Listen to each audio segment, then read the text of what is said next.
Bonsoir les amis, je suis ravi de vous retrouver pour ce deuxième volet de l'Almanach des Faits Célestes pour la période du 3 au 10 septembre 2022, les commentaires astrologiques pour cette deuxième phase de la troisième lune d'été nord-hiver-sud.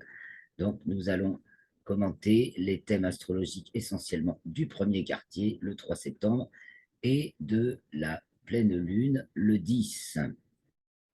Alors, on y va. Pour commencer, regardons les thèmes. Je vais partager l'écran.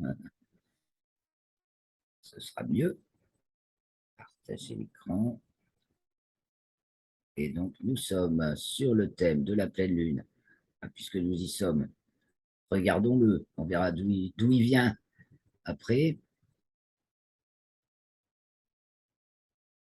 Je cache ma petite vignette. Je cache les distances au soleil. Vous pourrez les retrouver sur le site également dans la rubrique Constitution universelle. Je mets en ligne les thèmes astrologiques des périodes du moment et vous avez le lien, bien sûr, dans l'article. Alors, cette pleine lune, bien sûr, qui cartonne, cette pleine lune, donc Vierge-Poisson, Poisson pour la lune et Vierge pour le soleil, qui est conjointe à Neptune et au double carré de Mars en Gémeaux. Alors, les grandes eaux, elle se fait en limite de maison 5, 4, 5, le secteur 5, ça va plutôt être vraiment de la 5 en local, et donc elle est avec une forte opposition. Avec, le Soleil est entre Mercure et Vénus, et la Lune est conjointe à Neptune et tout proche de Jupiter. Donc c'est du débordement dans l'air, un sacré débordement, ça bouillonne, et ça bouillonne et ça déborde. Voilà, Mars en Gémeaux, ébullition et pleine Lune conjointe à Neptune, ça déborde. Et puis alors, toujours, il y a du punch verbal, hein, beaucoup de punch verbal de tous les côtés, certainement, en fait. Et puis, on va voir, ben voilà, à la clé, Saturne en Verseau, ben, le gaz, il n'y a plus de gaz. C'est qu'on va trouver du gaz, hein, puisqu'on s'est bloqué la porte du gaz.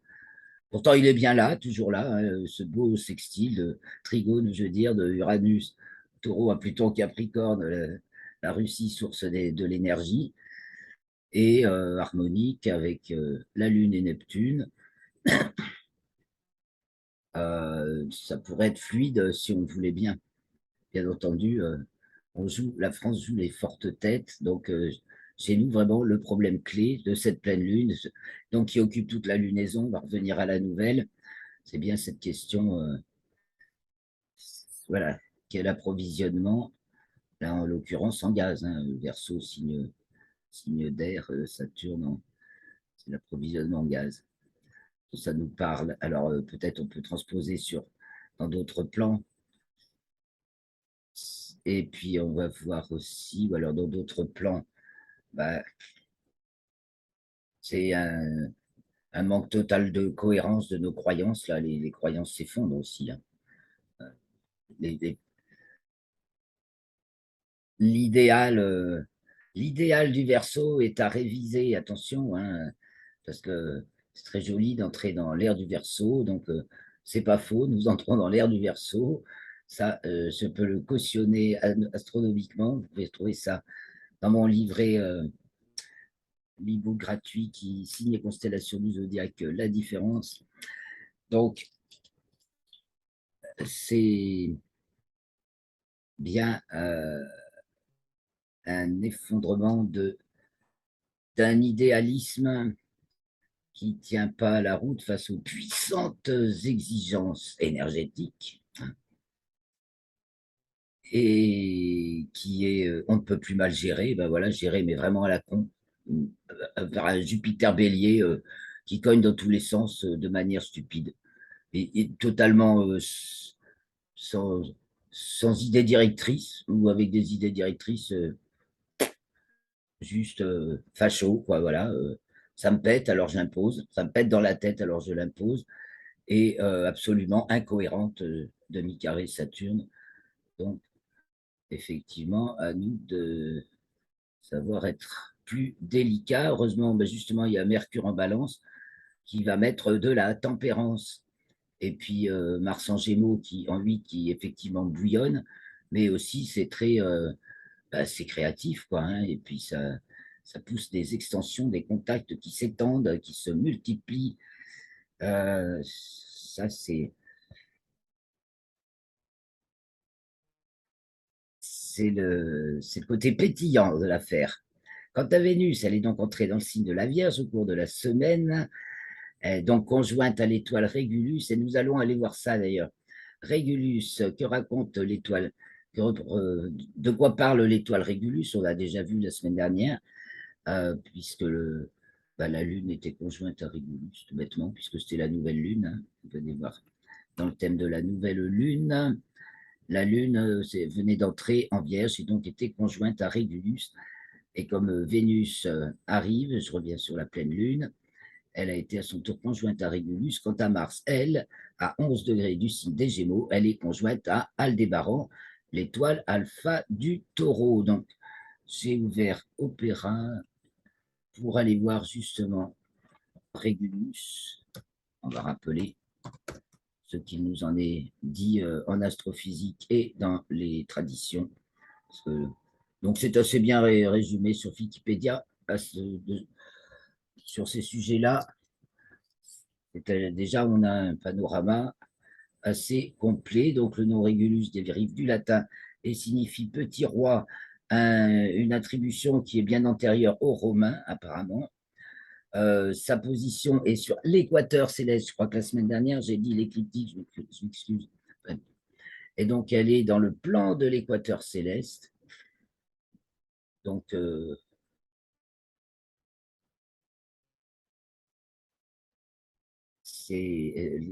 ça lui arrive souvent d'être occulté par la Lune, enfin, d'être occulté par la Lune ou les planètes. Alors, Régulus est composé de 4 étoiles, en fait, un système de 4 étoiles, 2 paires.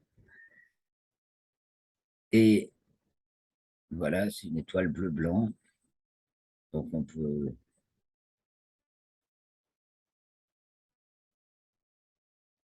Qu'est-ce que j'ai dit? L'équateur, ben non, c'est bien sûr dans le plan de l'écliptique, j'avais raison l'autre jour. Parce que après, je réfléchis et je me dis, attends, premier degré du signe de la Vierge, c'est premier degré du signe de la Balance, hein, que ça se croise, équateur et écliptique. Donc, en fait, elle est à plus 12 de déclinaison, oui, qui correspond à l'entrée dans le signe de la Vierge, à notre époque. Et donc, c'est parmi les plus brillantes étoiles du ciel.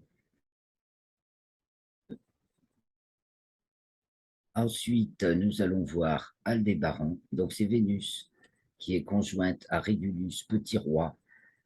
Revenons sur le thème de seconde. Vénus, donc, alors ça se passe au moment du premier quartier, donc allons voir le premier quartier, le 3.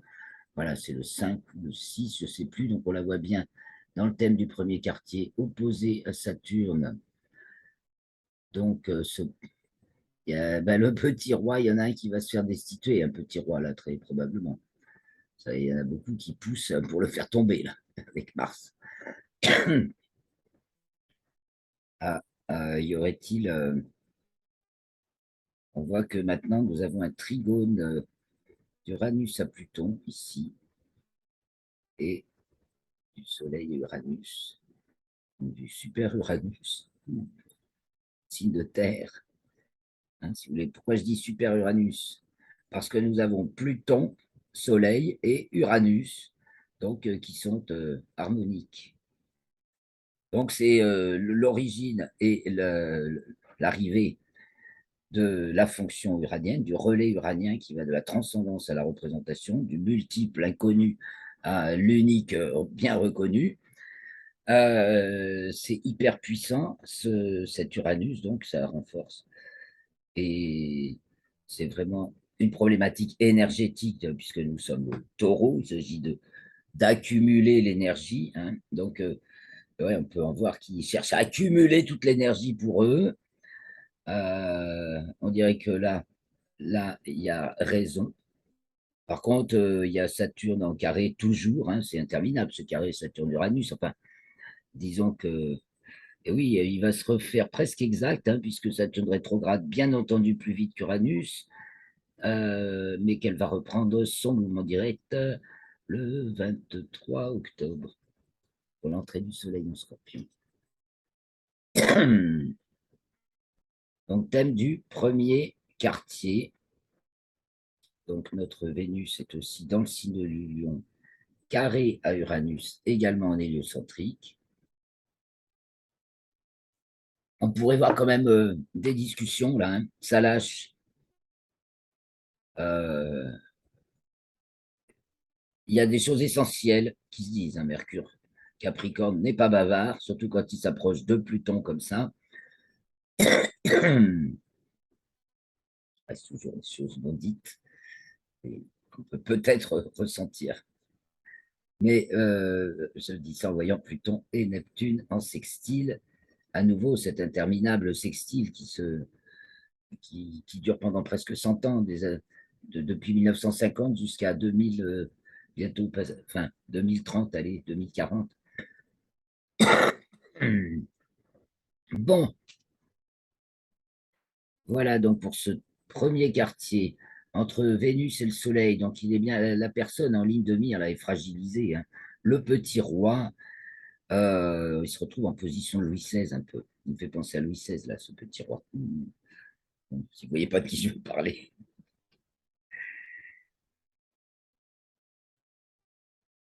Et donc ce serait presque couper lui la tête, hein. Mercure, Balance, Jupiter, Bélier. Donc ça s'adresse bien à la tête. Bon, ben, le problème de la tête du pays, en l'occurrence, enfin, aussi à la nôtre, hein. On peut se rapporter à soi-même. Donc nous avons une opposition Lune-Mars, il y a vraiment une division, une grande division, hein. C'est dans les signes Gémeaux, Sagittaire, donc sens des ensembles ouverts, grande division qui se résorbe par Jupiter Bélier qui veut prendre tout en main et raconte peut-être bien n'importe quoi, sauf que ça fait bouillonner et que ça va faire déborder le vase. Alors, sachons choisir nos amis, les bons amis. Les bons amis ne nous lâcheront pas pour l'énergie. Je reviens sur la pleine lune. Ah, je reviens un petit peu en arrière sur la nouvelle, hein. Bon, je ferai sur le premier quartier d'abord. On va voir. Oui, je voyais, parce que je vois ici dans le référentiel objet, un superbe grand trigone, Mars, Mercure, Pluton, donc équivalent Gémeaux, Balance, Capricorne, peut-être même, il n'y en a plus pour longtemps dans le plan équatorial à Pluton, de passer en mode verso. Peut-être moins longtemps qu'en écliptique. Je vous ai mis toutes les dates précises des entrées de Pluton dans le signe du Verseau, dans le plan écliptique, dans l'article, hein, à l'article paragraphe Pluton. Je n'ai pas encore fait le travail pour le plan équatorial, mais je vois qu'elle est à 20h55. Elle n'avance pas vite, mais elle y arrivera certainement avant qu'elle n'y arrive dans le plan écliptique. Donc, de toute façon, ça sent l'air du Verseau. Mais justement, hein, quel type? L'air du Verseau, ça exige une élévation de conscience, sinon on tombe dans le modèle chinois et dans un modèle où on ne voit qu'une seule tête, n'est-ce pas? Et tout le monde est soumis à une entité générale supérieure qui, qui s'assoit sur les individus et les particularités, les différences, les richesses donc de tous. Ça mène à la ruine totale, à la pauvreté absolue. C'est un peu quand Saturne en Verseau nous parle de cet aspect-là du Verseau, hein.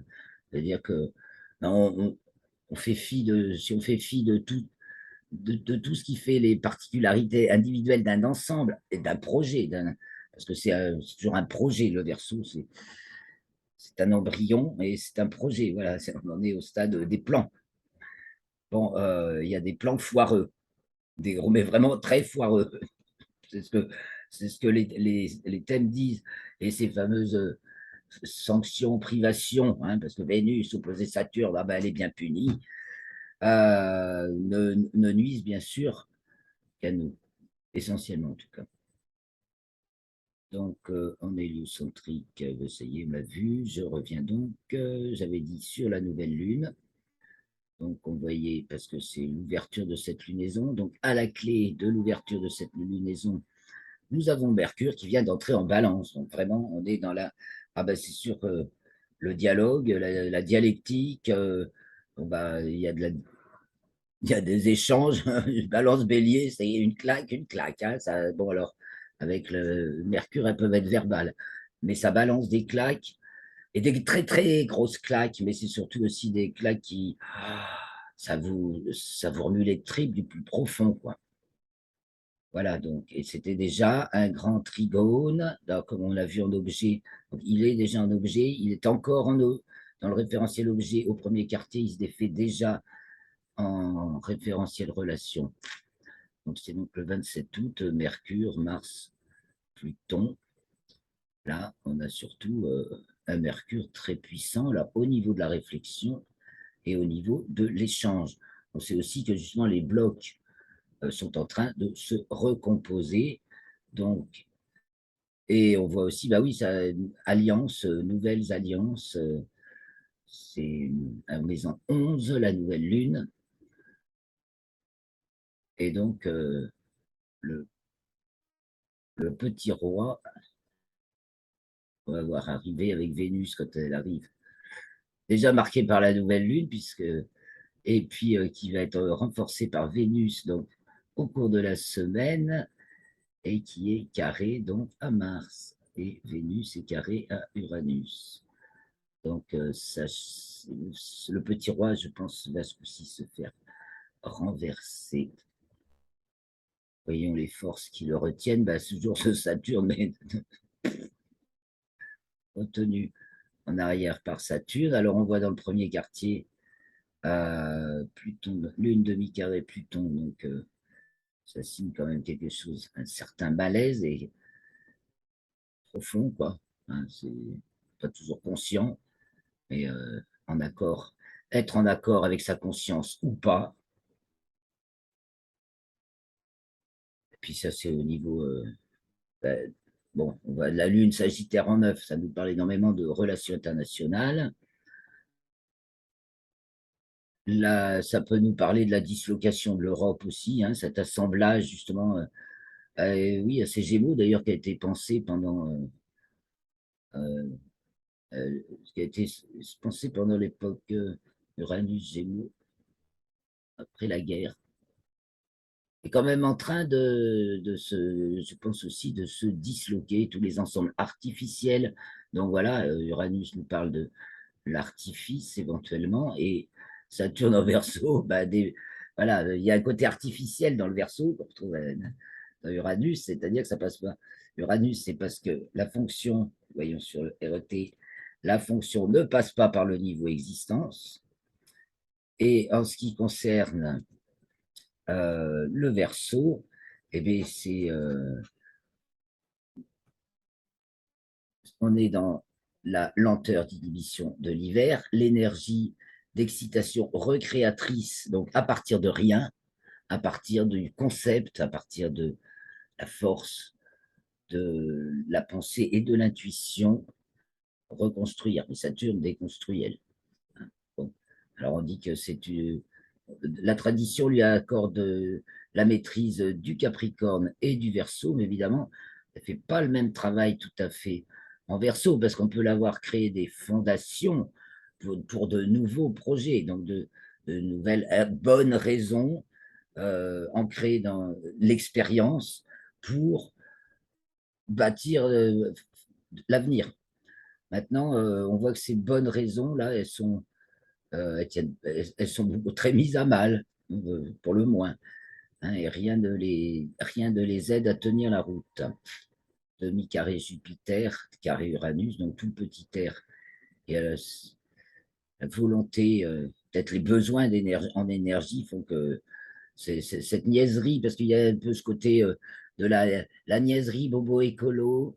Alors on arrive à la privation de tout, et qui n'a pas de, voilà, qui est très défavorable au profit de l'individu, évidemment, à son rayonnement, à sa belle santé. Bon, elle est mise à mal, la belle santé, là aussi. Donc voilà, ça, Saturne car Uranus et Vénus juste opposé Saturne, et donc le carré se défait. Voilà, donc premier quartier, Vénus. Alors, je vous ai dit qu'on allait voir Mars parce qu'elle est conjointe à Aldébaran. Alors, allons voir Aldébaran après Régulus.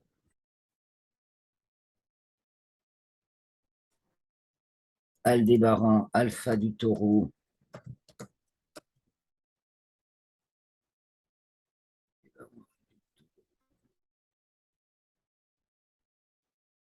C'est pas bien, Aldébaran, tout, étoile. Parce qu'il y a tellement de BD, d'histoires et de films autour d'Aldébaran, que quand on tape sur Google, on trouve plein de choses.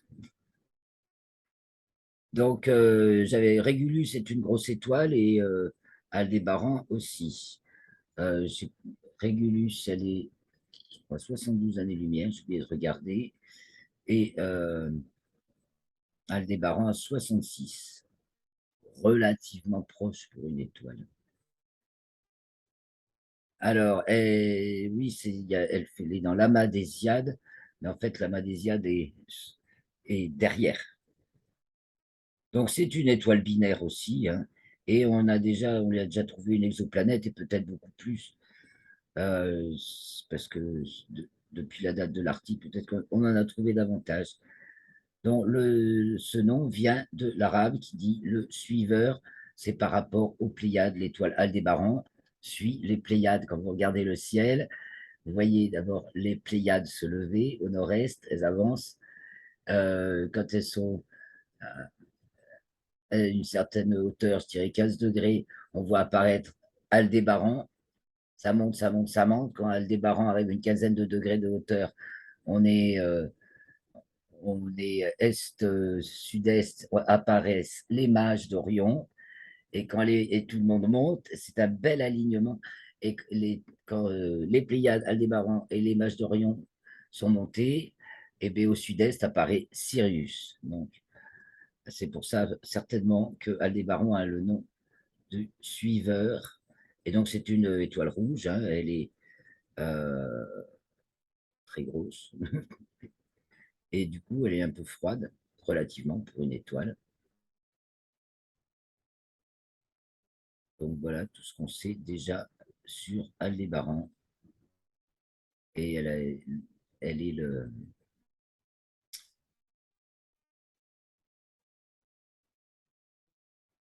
est l'objet de nombreuses histoires. Et alors, pourquoi le suiveur et pourquoi tant d'importance aux Pléiades? Peut-être les Pléiades ont peut-être beaucoup à voir, hein, certaines légendes, beaucoup à voir avec notre histoire.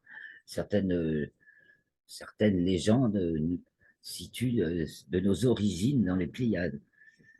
En tout cas, les mots qui désignent les étoiles semblent en parler également. Je reviens sur nos thèmes. Voilà, bah, on va bientôt avoir fait à peu près le tour. Je reviens à la pleine lune, donc, et on va jeter un coup d'œil sur la semaine prochaine, voir comment ça va évoluer, parce que là, donc, pleine lune avec le carré Saturne-Uranus, ça c'est sûr que les questions de privation énergétique sont la question clé, et qu'on va avoir une affaire de petits rois en suspens. Les favoris sont bien à l'étroit sur leur chaise, là, hein. Ça secoue, il y a du gîte dans le bateau. Voir comme ça. Alors attention, attention aux tempêtes avec opposé Mercure. Heureusement, mais il y en aura sûrement quelque part en 5-11 pour ce qui est du point de vue météo, donc secteur température, axe des températures. Bon, ben, ça pourrait tempérer, parce que sinon, il y a Mercure en balance en face. Sinon, ça pourrait faire monter assez fort les températures. Mais il y a de l'air. Alors donc, pleine lune, vite un petit coup d'œil de curieux sur le dernier quartier, bah, ce sera la lune en Gémeaux à l'ascendant et Saturne au milieu du ciel. Donc la lune qui aura juste été conjointe à Mars. Donc là, il y a de là, il y a, tout d'un coup, là, on voyait cette pauvre Saturne complètement désossée. Hein. Et puis là, il y a du flux, punaise, il y a un flux d'énergie absolument phénoménal qui va alimenter Saturne. Alors, on va parler d'une autre Saturne. Là. On va voir comment ça se résout le problème du gaz, mais c'est sûr qu'il va y avoir des solutions, enfin, et des innovations, il se passe quelque chose, ça c'est sûr. Euh, voilà, notre grand trigone, ce sera Pluton, ben, on retrouve Pluton avec Mercure et Uranus. On est dans une sacrée période de changement et ce sera le moment de l'opposition de Neptune au Soleil. Donc vraiment, vous la voyez, la bascule là dans le thème, ça bascule fort. Il y a des... C'est sûr que au niveau des grands groupes mondiaux, ça y est, c'est acté là. Ça s'acte ce mois-ci. Enfin, je veux dire, c'est déjà acté, bien entendu, mais pour nous, c'est peut-être le moment de réaliser à quel point on a été bête. Et peut-être que de prendre un radeau de sauvetage. C'est-à-dire que si on arrive à foutre le petit roi qui déconne hors d'état de nuire, on peut peut-être encore s'en sortir. Voilà ce que ça m'inspire. Pour l'instant, je reviens sur la pleine lune et je vais vous dire, ciao, bonne semaine, à la semaine prochaine. Posez vos questions, surtout, n'hésitez pas, toute question que ça peut vous soulever ou tout ce que ça peut vous suggérer, partagez-le afin que nous avancions mieux ensemble. Vous voyez, parce que, un petit mot encore, il est question de co-création là. Hein. Lune, Mars, Gémeaux, Trigone, Saturne en neuf. Là, on bâtit des plans intéressants et c'est de la pure co-création, Lune Mars, on le fait ensemble. Et voilà, donc ça, ce sera le 17, on a encore le temps. Nous allons d'abord attaquer par ce thème-là du 3 septembre, donc du premier quartier. Ça y est, c'est la rentrée. Donc, on va sortir de notre glauque attitude pour passer vers quelque chose de beaucoup plus brillant et apprenez à jongler. Hein, il y a un peu de ça. Il y a de Mars en Gémeaux, c'est le jongleur avec Mercure pour s'amuser. Ça tombe bien, il est trigone. Donc vraiment, mais on jongle, alors attention, pas, on jongle avec les têtes, entre guillemets. Bon, alors, soyons spirituels, ou ne soyons pas. Je vous salue bien fort, les amis. Je vous remercie de votre attention. Vous pouvez me soutenir en suivant le lien Tipeee, ça m'aiderait beaucoup, surtout pour ne pas avoir de plantage sur l'ordi.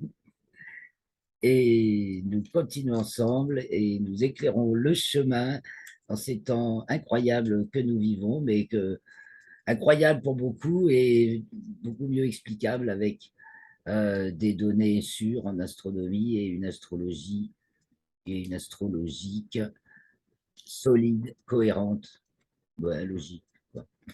Allez, ciao.